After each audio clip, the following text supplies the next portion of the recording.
Hare Krishna, Krishna Hare Hare, Hare Rama, Rama Rama, Hare Hare. We continue reading from Srimad Bhagavatam, Canto 4, Chapter 17, Text 25. Amusham Shud Paritana Amusham Shud Paritana Artanam Paridevitam Artanam Paridevitam Shama Ishyami Madmane Shamyashyami Madbane Bhinna Yastava Medasa. Vinayas Tava Medasa. Translation and purport by His Divine Grace, A.C. Bhaktivedanta Swami Srila Prabhupada. Now, with the help of my arrows, I shall cut you to pieces, and with your flesh satisfy the hunger-stricken citizens who are now crying for want of grains. Thus, I shall satisfy the crying citizens of my kingdom. Here we find some indication of how the government can arrange for the eating of cow flesh. It is here indicated that in a rare circumstance, when there is no supply of grains, the government may sanction the eating of meat. However, when there is sufficient food, the government should not allow the eating of cow's flesh just to satisfy the fastidious tongue. In other words, in rare circumstances, when people are suffering for want of grains, meat eating or flesh eating can be allowed, but not otherwise. So Prabhupada is saying, in case of extreme circumstances, when it's really a matter of survival, there's really nothing else to eat, then yeah, one can eat the meat, otherwise not.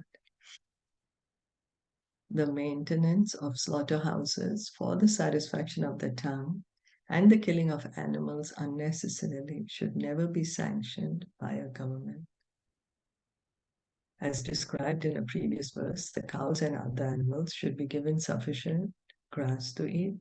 If despite a sufficient supply of grass, a cow does not supply milk, and if there is an acute shortage of food, the dried up cow may be utilized to feed the hungry masses of people.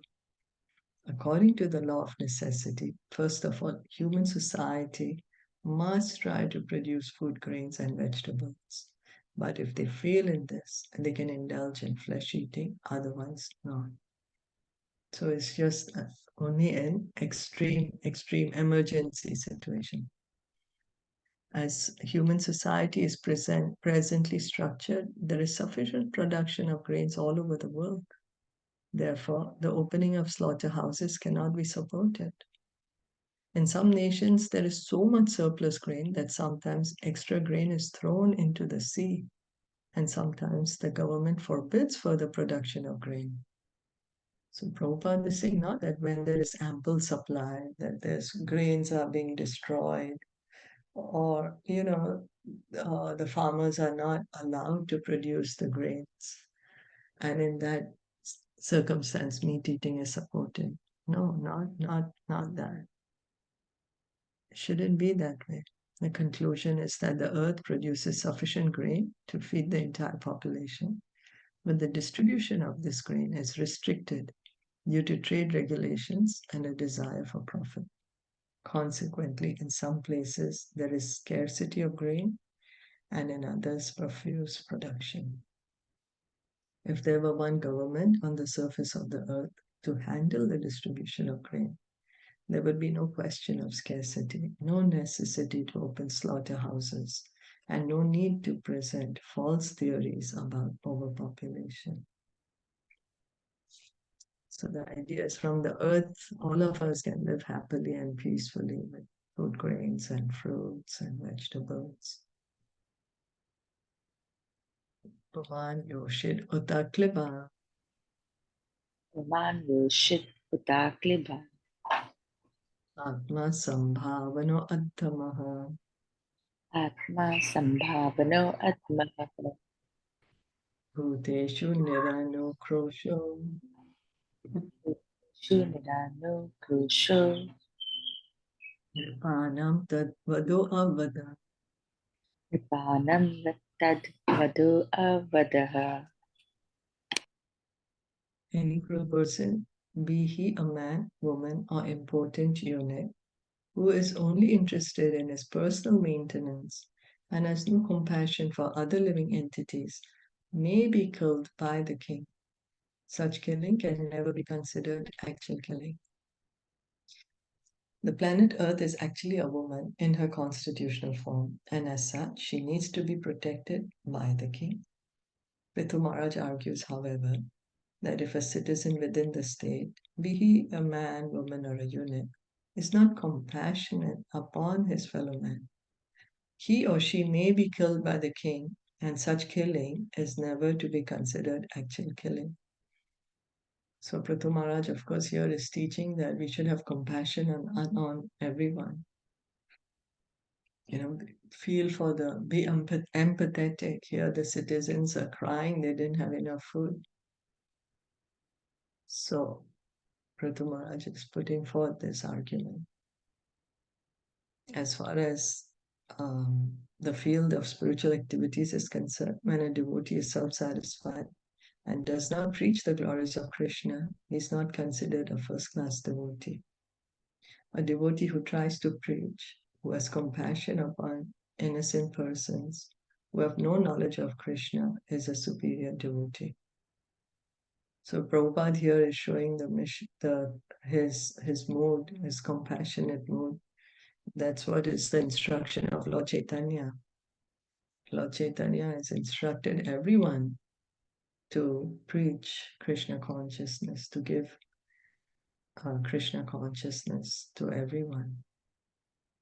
In his prayer to the Lord, Prahlad Maharaj said that he was not personally interested in liberation from this material world. Rather, he did not wish to be liberated from this material condition until all fallen souls were delivered. So this is the compassion of Prahlad Maharaj. We'll say, oh, I'll get liberated, that's it, finish, I'm gone. What do I care about anyone else? But Prahlad Maharaj, when Lord Nishingadev was telling him, ask me some benediction. So Prahlad Maharaj, because he's a Vaishnava, he's a pure devotee, so he has a lot of compassion for everyone. And he wanted everyone to go back home, back to Godhead. Even in the material field, if a person is not interested in others' welfare, he should be considered to be condemned by the personality of Godhead or his incarnation, like Pṛthu Maharaj. So Prabhupada is pointing out that not only spiritually, but materially also, we should be concerned about another. He should be condemned by the personality of Godhead or his incarnation, like Pṛthu Maharaj, because Krishna sees how much, what feeling do we have towards our fellow men. No? Tvam stabdam durmadam nitva Tvam stabdam durmadam nitva. maya gam tilasha share Mayagam tilasha share. Mayagam share. atma yoga balinema Atma yoga balinena. Atma yoga balenina. dhara ishyami aham praja. Nara ichyami aham praja. Dhari ishami aham praja. You are very much puffed up with pride and have become almost insane. Presently, I have assumed the form of a cow by your mystic powers. Nonetheless, I shall cut you into small pieces like grain, and I will uphold the entire population by my personal mystic powers. The earth informed King Pṛthu that if he destroyed her and his subjects, he and his subjects would all fall down in the waters of Garbha ocean. King Pṛthu now replies to that point. Although the earth assumed the shape of a cow by her mystic powers, in order to be saved from being killed by the king was aware of this fact and would not hesitate to cut her to pieces, just like small bits of grain. As far as the destruction of the citizens is concerned, Maharaj Pṛthu maintained that he could uphold everyone by his own mystic powers. He did not need the help of earthly planet. Krishna also, after all, how are all these planets floating in the space? How they're all in their orbit? They're not, no planet is falling down in the Garbha ocean. This is the mystic power of Krishna. So here Pṛthu Maharaj, he is an incarnation. Being the incarnation of Lord Vishnu, Pṛthu Maharaj possessed the power of Sankarshan, which is explained by the scientists as the power of gravitation. So the law of gravity, we say the law of gravity. So who does this power belong to? It belongs to Krishna. The Supreme Personality of Godhead is holding millions of planets in space without any support. Similarly, Pṛthu Maharaj would not have had any difficulty supporting all his citizens and himself in space without the help of the planet Earth. The Lord is known as Yogeshwar, master of all mystic powers. Consequently, the planet Earth was informed by the king that she need not worry about his standing without her help. So Earth is saying, where will y'all will all fall in the Garbhodaka ocean? And he's like, no, I can maintain everyone. I don't need you. We won't fall down. But we can see here that Pṛthu Maharaj, how he's being so righteous. It's not that he's indulging in unnecessary killing. No, it's just because the earth is taking her share of the sacrifice now, and she's not giving the food grains which she should be giving. It's not that he's unnecessarily trying to promote killing. No, not at all. He's, after all, an incarnation of the Lord. And Krishna always comes to re-establish the religious principles. He himself says that in the Bhagavad Gita. Evam manoya manyu maye murtim Evam manumayim murtin kritantam eva bhibratam tam eva bibratam pranata pranjali praha manata panjali प्रणतां प्राञ्जलि प्राह mahi sanjata vepathu. mahi sanjata vepatu मही सञ्जात वेपतु. At this time, Pṛthu Maharaj became exactly like Yamaraj, and his whole body appeared very angry. In other words, he was anger personified. After hearing him, the planet Earth began to tremble. She surrendered and with folded hands began to speak as follows.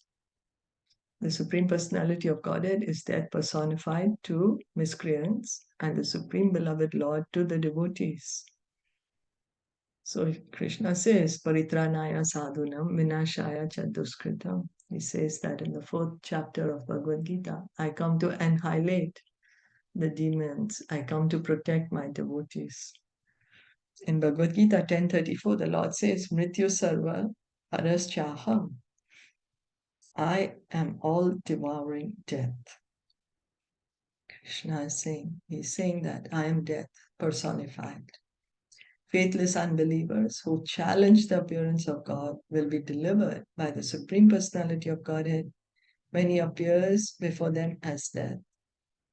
So Prabhupada points out, we may say, why should I surrender to Krishna? I don't want to surrender to Krishna. But we will have to surrender to him when he comes in front of us as death, because at that time everything will be taken away from us. Whatever we call our own, this is mine, this is mine. At that time, we cannot protect. Everything will be taken. So Hiranyakashipu, for example, challenged the authority of the Supreme Personality of Godhead, and the Lord met him in the form of Nrsimhadev and killed him. Similarly, the planet Earth saw Maharaj Pṛthu as death personified, and she also saw him in the mood of anger personified. Therefore, she began to tremble. So someone will say, oh, incarnation of God, how come he's getting angry? Oh, God should not get angry. But there is proper use of every emotion. How can God or his incarnation not have anger and we have? then we will be saying that we are greater than God. But there is a proper application.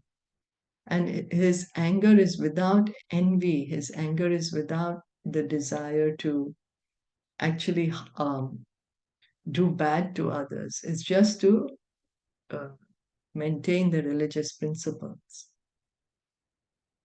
One cannot challenge the authority of the Supreme Personality of Godhead in any circumstance. It is better to surrender unto Him and take His protection at all times.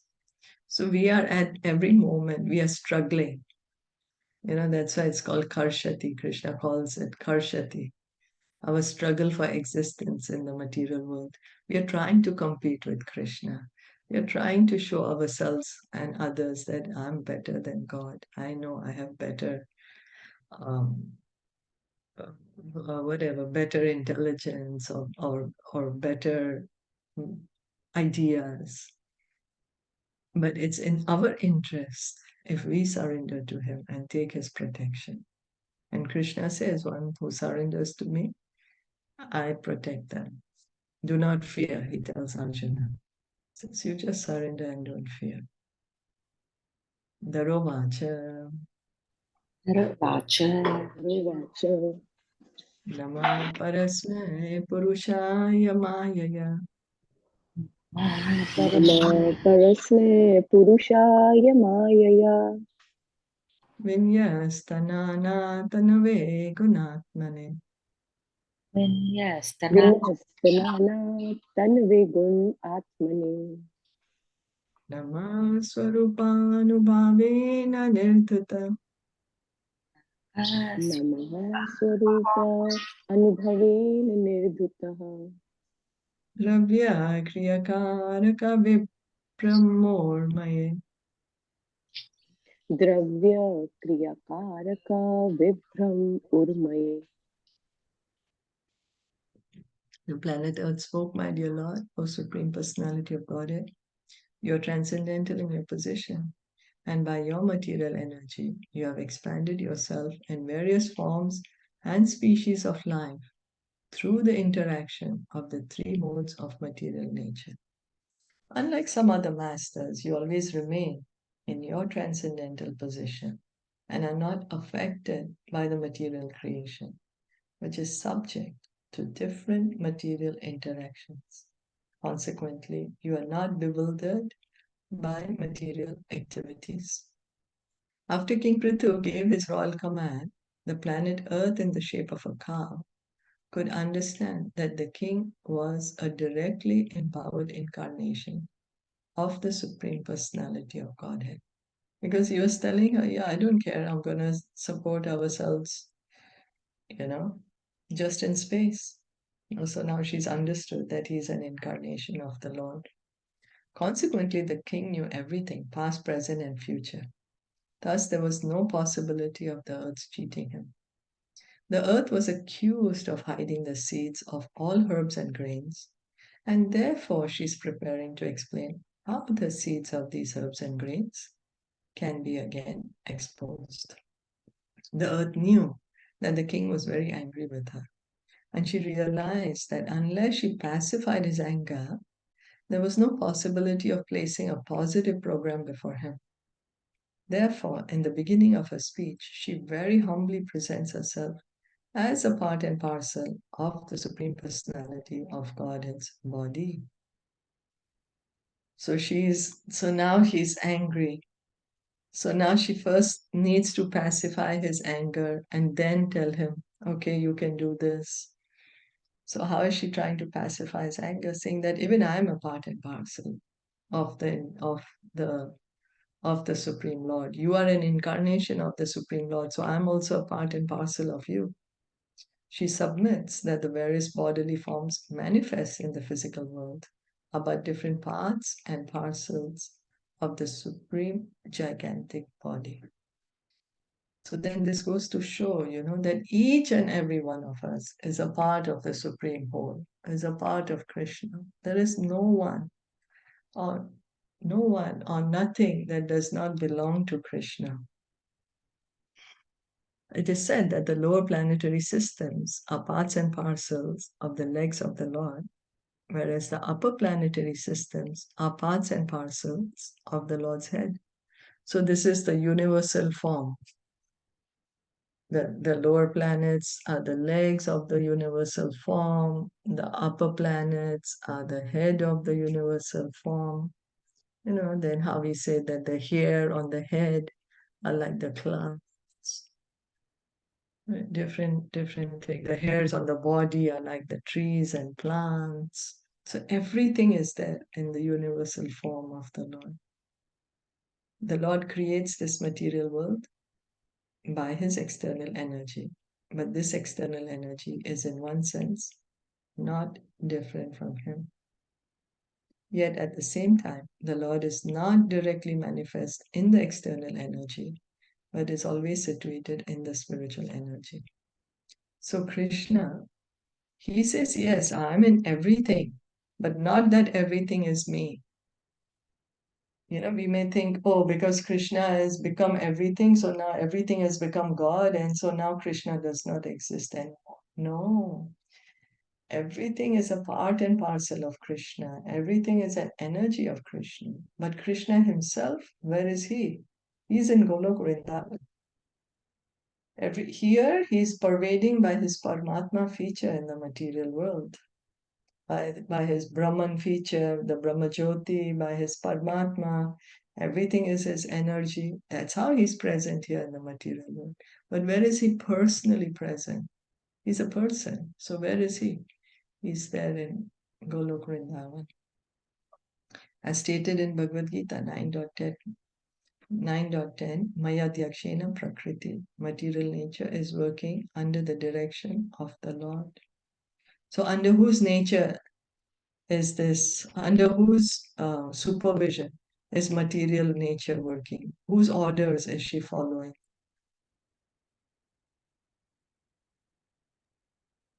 Krishna's.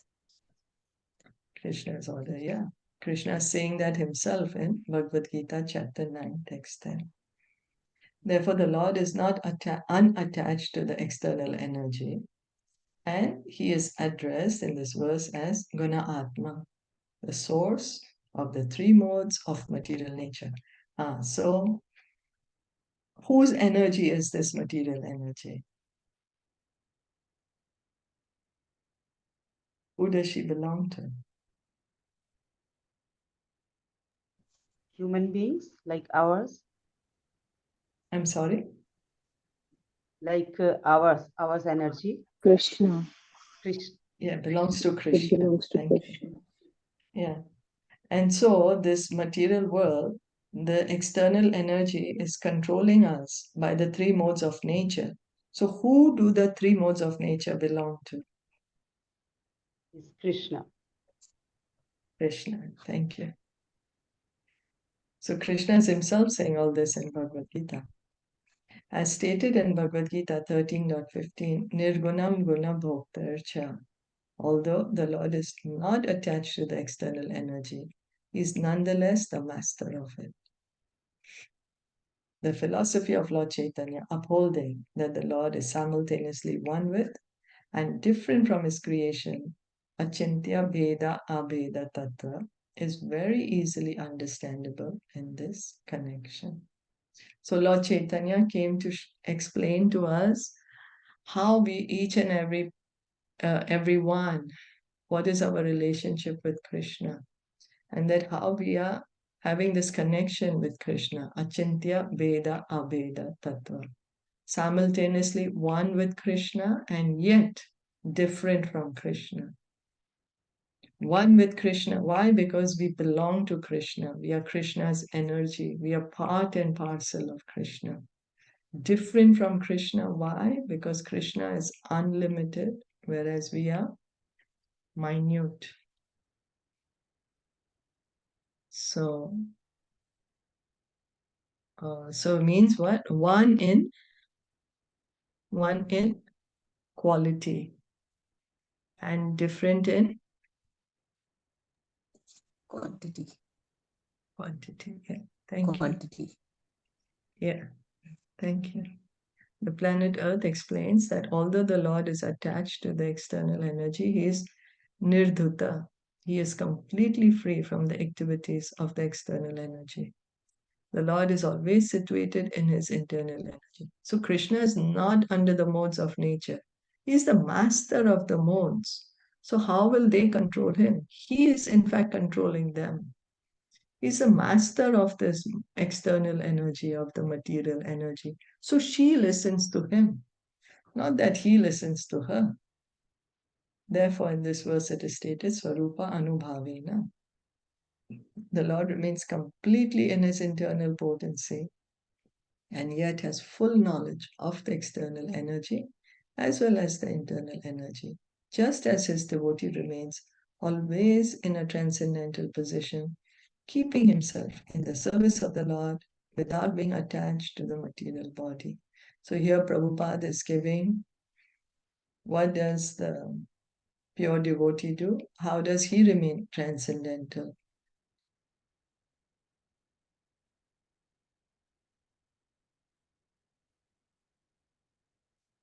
Was the devotee transcendental even while he is in this material world?